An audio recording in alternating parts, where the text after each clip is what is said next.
प्रभु सबको आशीष दे, आमीन, हालेलुया।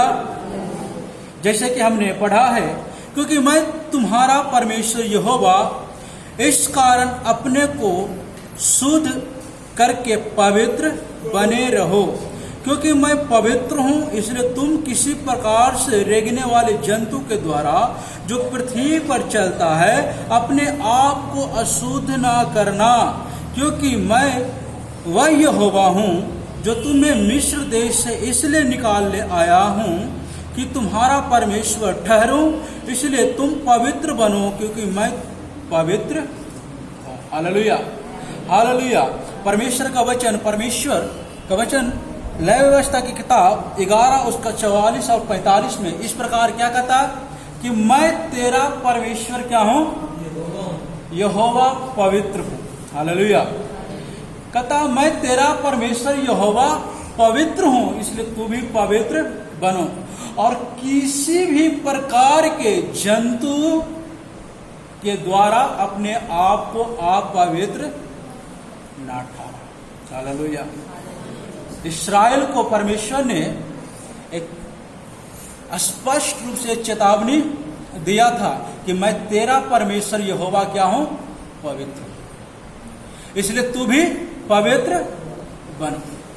और किसी भी प्रकार से या कोई बात हमारे जीवन में वैसी ना हो जो हमें परमेश्वर से दूर करता हो या हमें अपवित्र बनाता हो, उससे हमें क्या होना है, दूर रहना। और नीचे ये भी परमेश्वर कहता मैं तुझे इस्राएल से इसीलिए निकाल ले आया हूं, इस्राएल से मैं तुझे इसीलिए निकाल ले आया हूं ताकि तू पवित्र बने। Hallelujah, hallelujah. हम अंधकार के हाकिमों के अधीन थे, हम भटके हुए लोग थे, हम अन्य अन्य प्रकार के रास्ते पे जीवन बिताने वाले लोग थे, पर परमेश्वर ने अपने अनुग्रह के द्वारा हमें क्या किया, वहां से निकाल ले आया। क्या के लिए लाया? जैसे इस्राएल मिस्र में गुलाम था और मिस्र इस्राएलियों के ऊपर कब्जा किए हुए था, उस पर जुल्म कर रहा था, और परमेश्वर ने अपनी कृपा अपनी अनुग्रह उस पर प्रकट किया और मूसा के द्वारा पूरे एक मंडली को क्या किया, छुड़ा के यरदन नदी के पार लेकर आया। Hallelujah, hallelujah. वैसा ही हम भी अंधकार के सताओं के गुलाम थे, क्योंकि वचन कहता है एक पूरा संसार क्या है, शैतान के अधीन है, शैतान के अधीन है। और वहां से परमेश्वर ने हमें क्या किया है, आजाद किया है, हमें निकाल के लाया है। और निकालने का एक ही मकसद है कि हम पवित्र बने रहें, हमारा जीवन पवित्रता में चले। क्यों? क्योंकि परमेश्वर पवित्र है, परमेश्वर के अंदर कोई झूठ नहीं है, उसमें कोई अपवित्रता नाम की कोई चीज नहीं है, और बिल्कुल पवित्र है, शुद्ध परमेश्वर है। Hallelujah, hallelujah. जैसे कि हम पिछले बार को हमने सुना था, क्या सुना था कि हमारा परमेश्वर ना बदलने वाला परमेश्वर है, वैसे ही हमारा परमेश्वर पवित्र परमेश्वर है। हालेलुया, उसमें कोई दोष नहीं है। इसलिए वो परमेश्वर चाहता कि जैसे मैं पवित्र हूँ वैसे तू भी पवित्र बनो। Hallelujah, hallelujah. और हमें पवित्रता में जीवन बिताना बहुत ही जरूरी है। और जब आप पतरस की किताब पहला अध्याय उसका 15 और 16 पढ़ोगे तो वहां भी परमेश्वर का वचन कहता है कि अपने सारे चाल चलन में पवित्र बनो। निकाले पहला पतरस पहला अध्याय उसका 16 और 15 और 16। पहला पतरस मिल गया तो पढ़े। पहला पतरस, हालेलुया, जैसा तुम्हारा बुलाने वाला पवित्र है वैसे ही तुम भी पवित्र बनो। हाँ, अपने सारे चाल चलन में पवित्र बनो। अपने सारे चाल चलन में पवित्र बनो। हाँ, क्योंकि लिखा है पवित्र बनो क्योंकि मैं पवित्र हूँ। हालेलुया। क्योंकि लिखा है, कहाँ लिखा? लय व्यवस्था की किताब में। लय व्यवस्था की किताब में लिखा है कि मैं पवित्र हूं इसलिए तू भी पवित्र बनो। तो यहाँ प्रेरित जो पतरस है वो कलीसिया को यही सिखा रहा है कि तू पवित्र बनो, अपने सारे चाल चलन में पवित्र बनो, क्योंकि लिखा है। कहाँ लिखा है? लय व्यवस्था की किताब में लिखा है। इसराइलियों को कहा गया था कि पवित्र बनो, क्योंकि तुम्हें परमेश्वर ने पवित्र बनने के लिए ही क्या किया है? छुड़ाकर लाया है। हालेलुया। तो परमेश्वर हमें एक योजना के साथ हमें छुटकारा दिया है, और वो योजना है कि हम पवित्र बने, हम अपने सारे चाल चलन में पवित्र बने, हमारे उठना बैठना चलना फिरना हर एक बात में हमें पवित्र होना जरूरी है, क्योंकि उसी के लिए हमें क्या किया गया? अलग किया गया। भजन संहिता पढ़े 3 के 4, भजन संहिता 3 के 4 पढ़े, वहां पर लिखा है परमेश्वर ने हमें अलग किया है। क्या के लिए अलग किया है? अपने लिए अलग किया है। मैं ऊंचे स्वर से यहोवा को पुकारता हूँ। भजन संहिता 3 के 4 पढ़ो। 4 के 3 पढ़ो। यह जान रखो कि हाँ। यहोवा ने भक्तों को अपने लिए अलग कर रखा है। यह जान रखो कि यहोवा ने भक्तों को अपने लिए अलग किया। अपने लिए परमेश्वर ने हमें अपने लिए अलग किया, किसी और के लिए अलग नहीं किया है। और जब परमेश्वर अपने लिए जब किसी को बुला लेता है तो परमेश्वर का वचन करता है, परमेश्वर उसे खाली नहीं रखता, उसको क्या करता है? घेर के रखता है, बाड़ा बांध के रखता है, अपने अनुग्रह रूपी ढाल से घेर के परमेश्वर रखता है। इसलिए शैतान को हमला करना बहुत ही मुश्किल हो जाता है।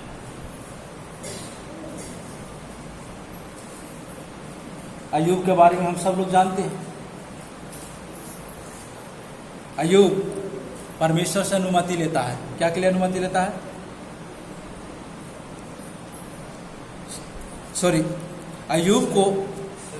अय्यूब को दुख पहुंचाने के लिए, अय्यूब के जीवन में परीक्षा डालने के लिए या लाने के लिए वो शैतान परमेश्वर से क्या करता है? परमिशन लेता है।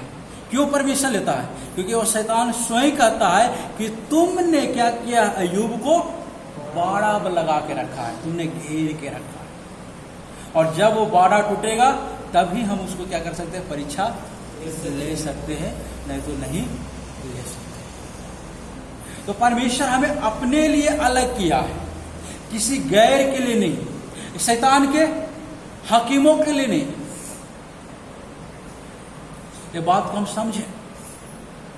जब वो अपने लिए अलग किया तो परमेश्वर का इच्छा भी यही है कि हम परमेश्वर के समान पवित्र भी बने, हम उसके पद चिन्हों पर चलें। जैसे परमेश्वर की आत्मा अगुवाई करता वैसे हम चलें, क्योंकि परमेश्वर धर्मी परमेश्वर है, परमेश्वर पवित्र परमेश्वर है। भजन संहिता 85 उसका 13 आयत पढ़ें। 85 उसका 13 आयत। धर्म उसके आगे आगे चलेगा और उसके पद चिन्हों को हमारे लिए मार्ग बनाएगा। धर्म उसके आगे आगे चलेगा और उसके पद चिन्हों को क्या करेगा? हमारे लिए मार्ग बनाएगा। Hallelujah, hallelujah. ये किसके लिए धर्म उसके आगे आगे चला? प्रभु यीशु मसीह के आगे आगे चला। अब प्रभु यीशु मसीह की पद चिन्ह वो हमारे लिए क्या है? मार्ग है। प्रभु यीशु मसीह चल के दिखाया है। प्रभु यीशु मसीह चल के दिखाया है कि पवित्रता की ओर हमें कैसे चलना है, पवित्रता की ओर हमें कैसे बढ़ना है। ये सब चल के दिखाया है। और बाइबल बताती है, बाइबल गवाही देती है कि प्रभु यीशु मसीह के जीवन में कोई पाप नहीं हुआ, कोई भी एक पाप ढूंढ नहीं पाया। जब पिलातुस के सामने लोग आरोप लगा रहा था, एक भी पाप उसके अंदर नहीं मिला, वैसा कोई बात नहीं मिला जिससे उस पर आरोप लगाया जाता। आखिर में झूठ मूठ के आरोप लगाया। क्या आरोप लगाया? कि अपने आप को क्या कहता है? अपने आप को परमेश्वर कहता है। हालेलुया। जब पिलातुस ने पूछा क्या तू सच में यहूदियों का राजा है? यहूदियों का राजा का मतलब क्या तू परमेश्वर है, यहूदियों का परमेश्वर है? यीशु मसीह ने बोला हाँ मैं हूं। लेकिन फिर भी लोगों ने इस बात को, इस गंभीरता को समझा, क्योंकि उसको यही उनके जहन में यही घुसा हुआ था कि बस इसको किसी भी तरह क्रूस की मृत्यु दे दिया जाए। लेकिन एक भी पाप ढूंढ नहीं पाया। आगे हम नहीं कह सकते कि हम नहीं चल सकते,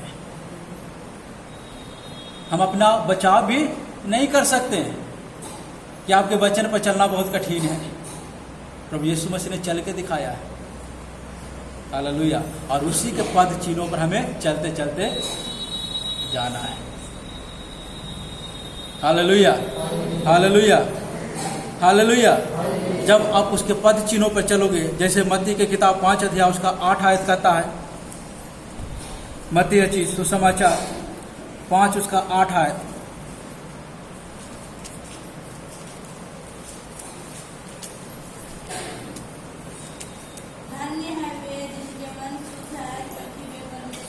हालेलुया। धन्य है वे जिनके मन शुद्ध हैं, वे परमेश्वर को देखेंगे। अगर हम जैसे परमेश्वर पवित्र है, जैसे मसीह यीशु पवित्र है, अगर वैसे हम पवित्र नहीं हुआ, हम शुद्ध नहीं हुआ, हमारा मन शुद्ध नहीं हुआ, हमारा चाल चलन शुद्ध नहीं हुआ, तो हम कभी भी परमेश्वर को देख नहीं सकते। यह बात ध्यान में रखें। हमें परमेश्वर को देखना है तो अपने मन को शुद्ध करना है, अपने चाल चलन को शुद्ध करना है, मसीह यीशु के पद चिन्हों पर चलते जाना है। Hallelujah, hallelujah, hallelujah. हमने परमेश्वर की पवित्रता को देखा कि परमेश्वर पवित्र है, इसलिए परमेश्वर चाहता है कि हम भी पवित्र बने, और इसीलिए हमें क्या किया है, अंधकार की गुलामी से हमें बचाया है या छुटकारा दिया है, और हम उसके जैसा पवित्र हैं, तब ही हम परमेश्वर को देखेंगे और वो हमारा प्रतिफल हमारे लिए, हालेलुया, वो हमारे लिए क्या हो जाएगा, हमारा प्रतिफल हो जाएगा।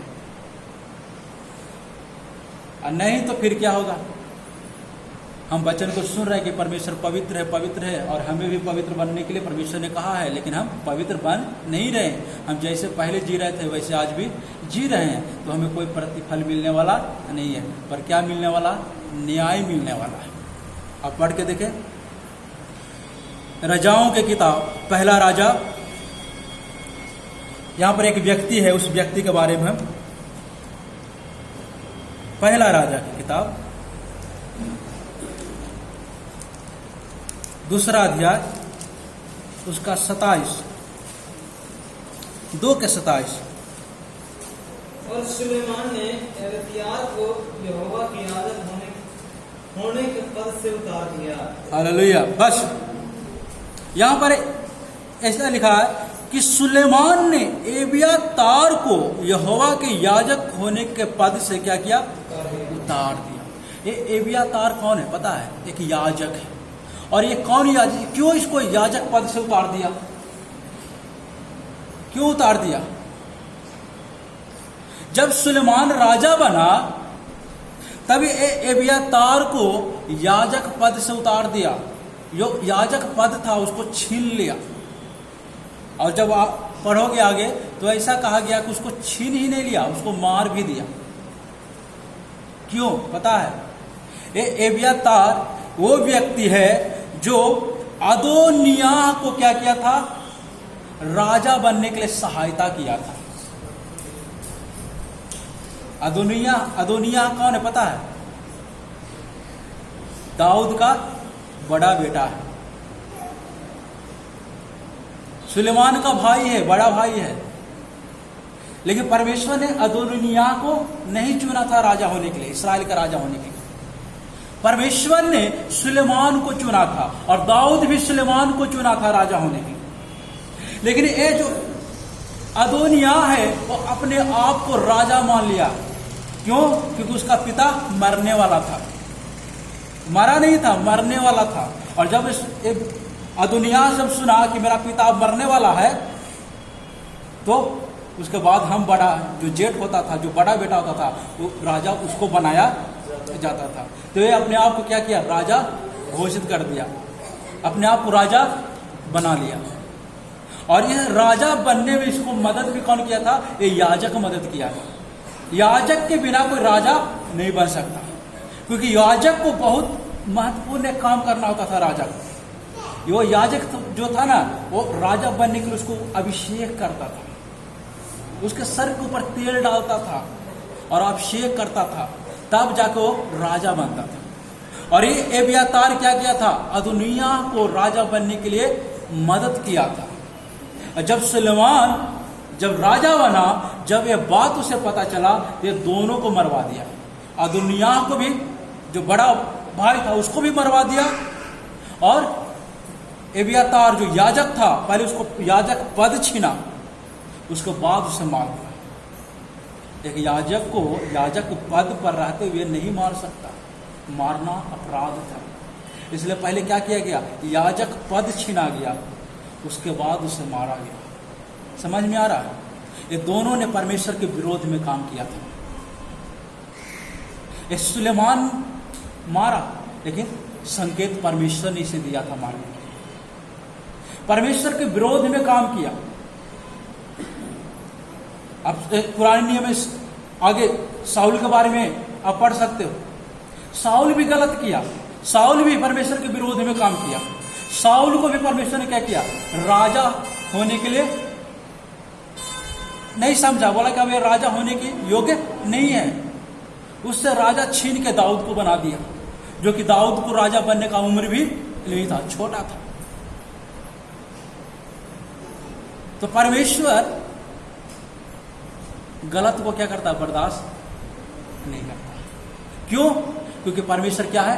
पवित्र है।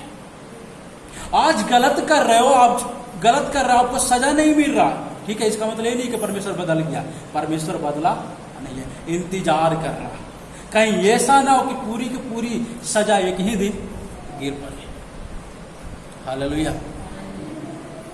परमेश्वर पवित्र है, इसलिए वो चाहता कि हम भी पवित्र बने।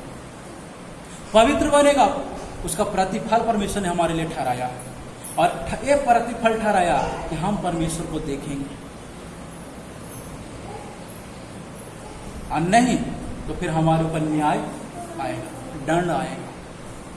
Hallelujah, hallelujah. क्योंकि परमेश्वर क्या है? पवित्र है। और हम यूहन्ना रचित सुसमाचार 5 अध्याय उसका 29 आयत पढ़ें। यूहन्ना रचित सुसमाचार 5 के 29। जिन्होंने भलाई की है वे हाँ। जीवन के पुनरुत्थान के लिए हाँ। जी उठेंगे, और जिन्होंने बुराई की है वे दंड के पुनरुत्थान के लिए जी उठेंगे। हालेलुया। क्या लिखा? जिन्होंने भलाई की है वे जीवन के पुनरुत्थान के लिए जी उठेंगे, और जिन्होंने बुराई की है वे दंड के पुनरुत्थान के लिए जी उठेंगे। हमारा विषय पुनरुत्थान नहीं है। पुनरुत्थान का मतलब क्या होता है? जी उठना। पुनरुत्थान का मतलब होता है मृत्युओं में से जी उठना। तो आज हम पुनरुत्थान के बारे में नहीं सीख रहे हैं। कभी भी समय मिलेगा तो हम पुनरुत्थान के बारे में भी हम आपको सिखाएंगे, बताएंगे कि पुनरुत्थान क्या है, हमें कौन सी पुनरुत्थान में से हमें जी उठना है। पहले भी हमने इसके बारे में बताया है, लेकिन ध्यान में है आपको पता नहीं। इसलिए इधर शुक्रवार को भी प्रार्थना होता है, लेकिन शुक्रवार को प्रार्थना इसलिए इधर है ताकि लोग आए और वचन को सीखें, क्योंकि एक दिन इतवार को पूरी बात सिखाना संभव नहीं है। बहुत कुछ हमें सीखना है। हम 15 सालों से 20 सालों से हम सीख रहे हैं, लेकिन फिर भी हम कुछ भी नहीं सीखा। समझ गए? इसलिए हमें बहुत कुछ सीखना है। इसलिए इधर शुक्रवार को भी प्रार्थना है, बुधवार के रात में भी प्रार्थना है, हर महीने के 1 तारीख को भी प्रार्थना है, लेकिन फिर भी कोई आता। वचन सीखना तो आप जरूर आए, प्रार्थना जरूर करें। तो हमारा जो विषय है वो पुनरुत्थान नहीं है, लेकिन यहाँ पर हमें ध्यान दें, हमें जो सीखना है। यह कहता है कि जिन्होंने भलाई की है वे जीवन के पुनरुत्थान के लिए जी उठेंगे। मतलब आप भलाई की है तभी आप जीवन के पुनरुत्थान के लिए जी उठने पाएंगे। अगर आपके जीवन में कोई भलाई नहीं है, कोई अच्छे काम नहीं है, वो पवित्रता नहीं है, वो प्रेम नहीं है, तो आप जी उठेंगे, लेकिन किसके लिए जी उठेंगे? न्याय के लिए जी उठेंगे, जो नीचे लिखा है। वे जीवन के पुनरुत्थान के लिए नहीं जी उठेंगे, और जिन्होंने बुराई की है वे दंड के पुनरुत्थान के लिए जी उठेंगे। जो बुराई किया है वो दंड पाने के लिए जी उठेगा, और जो भलाई किया है वो जीवन पाने के लिए जी उठेगा। Hallelujah, hallelujah. यह है परमेश्वर का न्याय, और इसी से हमें परमेश्वर बचाना चाहता है। और इसी से बचाने के लिए परमेश्वर ने क्या किया? इस्राएलियों को मिस्र से निकाल के इस्राएल में लेकर आया, उसे एक कनान देश दिया, जहाँ बाचा का देश है, जहाँ दूध और मधु की धाराएं बहती हैं। दूध और मधु की जब बात आता है तो दूध और मधु के मतलब ये नहीं कि वहाँ का दूध की नदी बहता है, वहाँ मधु ही मधु, ऐसा नहीं है। मतलब वो पूरा हरा भरा देश है, बहुत उपजाऊ देश है। खाने से ज्यादा उस देश में क्या होता है? पैदा होता है, हर एक चीज। वैसा देश परमेश्वर ने इस्राएलियों को दिया। आज भी वो देश हर एक क्षेत्र में आशीषित देश है, हर क्षेत्र में आशीषित देश है। Hallelujah, hallelujah. तो उसी प्रकार परमेश्वर ने हमें भी वो पाप से, वो अंधकार की सताओं से हमें परमेश्वर ने अलग किया है, ताकि हमारा जीवन भी हमारा हरा भरा हो जाए, हमारा जीवन भी आशीषमय हो जाए। Hallelujah, hallelujah. और वो जीवन हमें पाना है। प्रेरितों के काम 17 अध्याय, प्रेरितों के काम 17 अध्याय उसका 31 आयत। क्योंकि उसने एक दिन ठहराया, हाँ, जिसमें होगा उस मनुष्य के द्वारा धर्म से जगत का न्याय करेगा, जिसे उसने ठहराया है, और उसे मरे हुए में से जिलाकर यह बात सब पर प्रमाणित करती है। हालेलुया। यह समझे, क्योंकि उसने एक दिन ठहराया है। परमेश्वर ने एक दिन ठहराया, क्या के लिए? न्याय के लिए, दंड के लिए। परमेश्वर ने एक दिन ठहरा के रखा है, न्याय के लिए, दंड के लिए। और नीचे कहता है, जिनमें वह उस मनुष्य के द्वारा, जिनमें उस मनुष्य के द्वारा, प्रभु यीशु मसीह के द्वारा, समझिए, प्रभु यीशु मसीह के द्वारा धर्म से जगत का क्या करेगा? न्याय। परमेश्वर न्याय नहीं करेगा, यहाँ पर प्रभु यीशु मसीह न्याय करेगा। और उसके बाद कहता, न्याय करेगा जिसे उसने ठहराया है, और उसे मरे हुओं में से जिलाकर या प्रमाणित भी कर दिया है। किसको मरे हुए में से जिलाया है? मसीह यीशु। और उसको मुर्दा में से जिंदा करके परमेश्वर ने साबित भी कर दिया है कि ये जी उठने वाले का न्याय यही करेगा। या तो आप जीवन पाने के लिए जी उठे हो, या आप मृत्यु पाने के लिए जी उठे। न्याय वो मसीह यीशु ही करेगा। Hallelujah, hallelujah, hallelujah. कुरिन्थियों की किताब 4 के 5 भी पढ़ें। पहला कुरिन्थियों 4 उसका 5।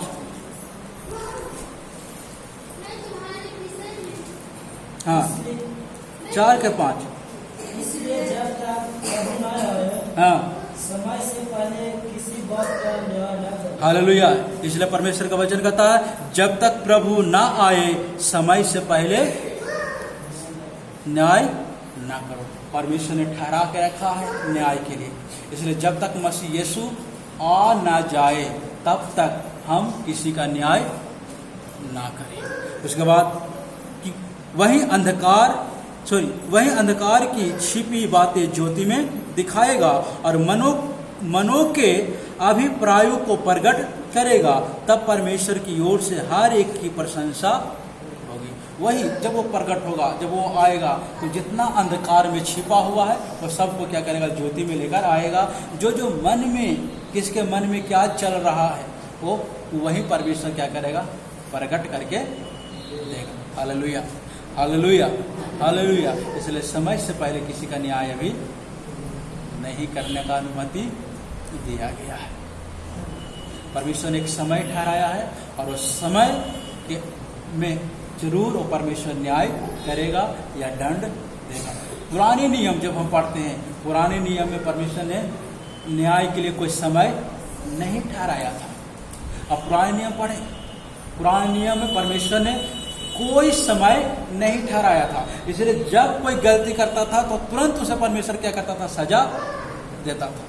लेकिन नए नियम में परमेश्वर ने एक समय ठहरा दिया है।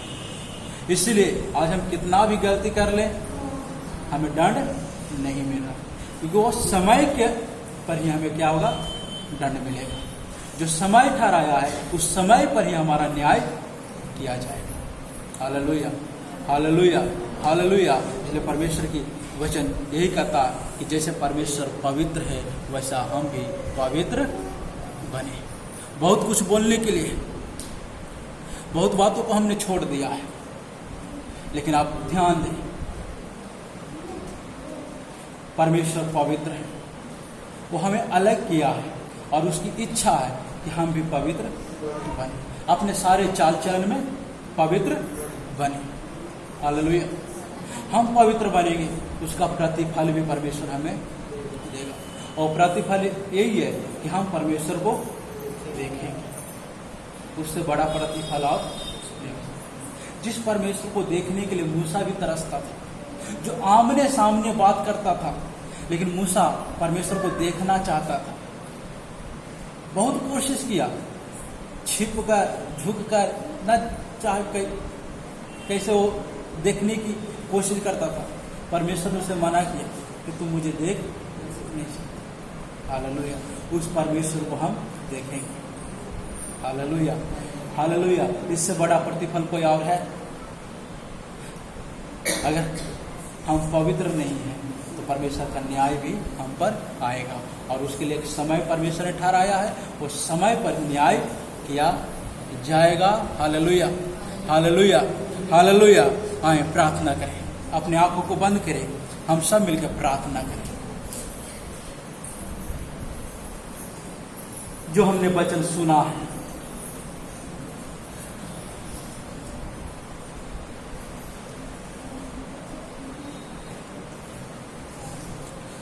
हम ध्यान दें, हम सोचें, थोड़ा हम चिंतन करें, अपने पिछली जिंदगी को झांक कर देखें, अपने जीवन में जाएं और देखें कि सच में हम पवित्र हैं।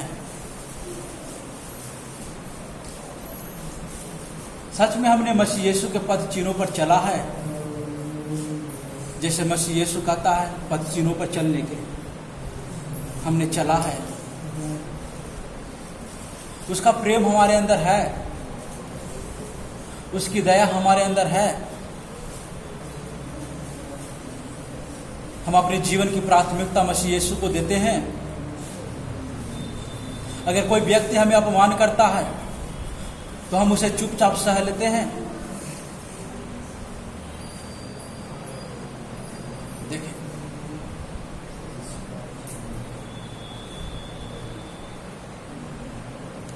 हम पद चिन्हों पर चल रहे हैं। वचन कहता है अगर हम मसीह यीशु के पद चिन्हों पर चल रहे हैं तो हमें डरने की बात नहीं है, हमें चिंता करने की बात नहीं है। हम जीवन के पुनरुत्थान के लिए जी उठेंगे। अगर हम जीवित हैं तो हम बदल जाएंगे। अगर हम मसीह यीशु में मर गए हैं तो हम जीवन की पुनरुत्थान के लिए जी उठेंगे। जैसे जब हम आराधना कर रहे थे तो गीत गाया था, रंज या दुख हो या खुशी हो या नजदीक हो मौत,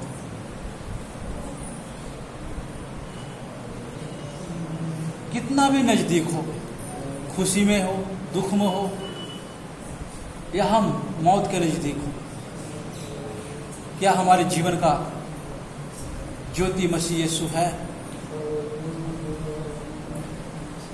हमारा विश्वास मसीह यीशु में अटल है। अगर है तो आज प्रार्थना करें। अगर हम कमजोर हैं तो प्रार्थना करें कि प्रभु हम गिर जाते हैं,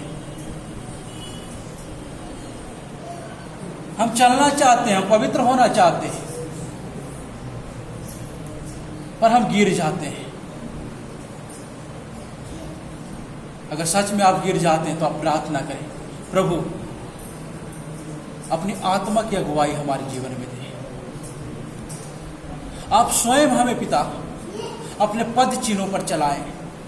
हम सच में पवित्र होना चाहते हैं, हम शुद्ध होना चाहते हैं, अपने मन को हम शुद्ध रखना चाहते हैं, अपने चाल चलन को शुद्ध रखना चाहते हैं, अपने स्वभाव को प्रभु जी आपके स्वभाव के जैसा आपकी इच्छा के अनुसार बनाना चाहते हैं, पर हम गिर जाते हैं पिता, हमसे पाप हो जाता है। प्रभु यीशु आप हमें माफ करें और अपने पद चिन्हों पर चलने के लिए हमें हौसला दे, हिम्मत दे पिता। पवित्र आत्मा की सहायता और मदद करें।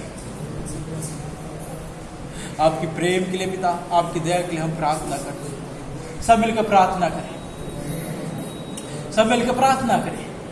प्रभु यीशु आप हमें अपने पवित्र मार्ग पर चलाएं, आप हमें अपने पवित्र मार्ग पर चलाएं पिता। आपकी कृपा, आपकी दया हमारे जीवन में हो। प्रभु यीशु मसीह आपकी आशीष हो। आपकी प्रेम के लिए, आपकी दया के लिए प्रभु जी हम आपकी आशीष के लिए हम प्रार्थना करते हैं। जैसे आपके वचनों को हम सुनते हैं पिता, वैसे आपके वचनों पर चलने के लिए आप मदद करें, सहायता करें। आपके पद चिन्हों पर चलने के लिए पिता आप मदद और सहायता करें। हमारा जीवन मसीह यीशु आप में अनुशासित होने के लिए, आपके अनुशासन में चलने के लिए आप मदद करें पिता। आपकी कृपा हो, आपकी दया हो। प्रभु यीशु मसीह आपकी आशीष हो। हम धन्यवाद करते हैं, प्रार्थना करते हैं, आपकी कृपा हो। हम सब के लिए प्रार्थना करने की जा रहे हैं, आप सब मिलकर प्रार्थना करें। ईश्वर के पिता हम धन्यवाद करते हैं, आपकी महिमा करते हैं पिता। स्वर्ग और पृथ्वी को बनाने वाला सृष्टिकर्ता परमेश्वर अपनी दया प्रकट करे पिता। इस जगह में जितने भी लोग आए, हर एक लोगों को जीवन को हम आपके हाथों में सौंपी करते हैं। हर एक लोगों के जीवन में आपकी कृपा, आपकी दया होने के लिए हम प्रार्थना और विनती करते हैं। आपकी महिमा हर एक लोगों को जीवन में, आपकी कृपा, आपकी दया हो प्रभु यीशु मसीह। हर एक लोग आपके प्रेम में पिता, आपकी कृपा में, आपकी दया में प्रभु चलने पाए। हर एक लोगों को पिता आप दृढ़ करें, स्थिर करें। जो दुख में, परेशानी में, तकलीफ में, बीमारी में है, हम उनके लिए प्रार्थना करते हैं। उन्हें चंगाई करे पिता, उन्हें छुटकारा दे। जो पढ़ने लिखने वाले पिता, उन्हें पढ़ने लिखने के लिए बुद्धि, ज्ञान दे, समझ दे। आत्मा की अगुवाई के लिए हम प्रार्थना करते हैं। जो काम धंधा करने वाले हैं, उन्हें काम करने के लिए पिता शक्ति, सामर्थ्य, बल दे प्रभु जी। उनके काम के ऊपर पिता आपकी आशीष हो। यीशु आपकी कृपा। जिन्हें नौकरी की आवश्यकता है प्रभु जी, जिन्हें रोजगार की आवश्यकता है प्रभु जी, आप कृपा करें, आप दया करें। हर एक रुकावटों को, हर एक परेशानियों को हम दूर करते हुए प्रार्थना करते हैं। प्रभु यीशु मसीह आपकी कृपा हो, आपकी दया हो। तमाम प्रार्थना विषयों को, आय के समय को, इधर उपस्थित हर एक व्यक्ति को, जीवन को हम आपके हाथों में सौंपी करते हैं। प्रभु यीशु मसीह आपकी कृपा, आपकी दया हो। तमाम प्रार्थना विषय को हम आपके हाथों में सौंपी करते हुए मांगते, जीवते प्यारे प्रभु यीशु मसीह का पवित्र और सामर्थ्य नाम से मांगते हैं, आमीन। ये हमारे पिता तो स्वर्ग में है, तारा नाम पितर माना जाए। वह राज्य आए, तेरी इच्छा संपूर्ति है, वैसी पृथ्वी पर भी हो। हमारे दिन भर की रोटी आज हमें दे। जिस प्रकार हमने अपने अपराधियों को क्षमा किया है, उसी प्रकार तुम्हारे अपराधों को क्षमा कर। हमें परीक्षा में न डाल, परंतु बुराई से बचा, क्योंकि राज्य, पराक्रम, महिमा सदा तेरी ही हो, आमीन। पिता परमेश्वर का प्रेम, प्रभु यीशु मसीह का निग्रह, पवित्र आत्मा की सहभागिता हमेशा हम लोगों के साथ रहे, आमीन। Hallelujah, hallelujah, hallelujah. प्रभु की महिमा हो, प्रभु की स्तुति हो। सबको जय मसीह। प्रभु सबको